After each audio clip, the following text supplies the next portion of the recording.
झाड़ा जाइतिला हम्म 8टा बेले हम्म गोटे रेपारी मोटर होइतिला केंती के जानलो तापर आम 10टा बेले से पाखे एक पेक जाइकिना देखलो देखला बेलू सीटी पड़ जाइए आंकर कर आमर भौणी लागबो बोलिकिना हम टेक टाक करी मेडिकल धरी पळा कौन बेकरे टिके माड बातिला हाथ मुंडे माड बातिला समकर थिबो पिला संगे दोषी को दंड दि जाऊ एटा चाहूँ हम भारतीय जनता पार्टी सरकार रे अपराधी माने संपूर्ण भाव भयमुक्त एवं सेमाने संपूर्ण रक्त मुखा हो जाइछन्ति। कसागुंडा भलिया गोटे शांति प्रिय अंचल रे गोटे 23 वर्षर युवती को जोर जबरदस्ती विष पियाई ताको मारी हत्या करा जाइछि। प्रथमे ताको ता सहित कुकर्म होइछि धर्षण होइछि एवं परवर्ती समय ताको मर्डर करा जाइछि। ए अंचल रे के मध्ये एभली अभावनीय घटना घटन एवं यही सरकार रे प्रत्येक दिन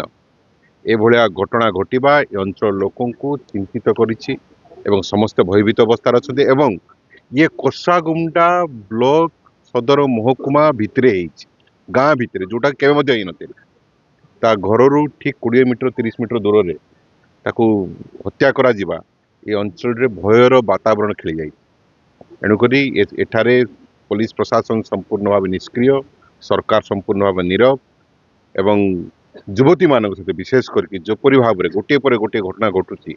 एथिरे आमे समस्त भयभीत सरकार को आमे अनुरोध करूँ दाबी जनाऊँ यार पुंखानुपुंख तदंत करा जाऊ एवं जो मान अभियुक्त तांको उचित दंड मिलू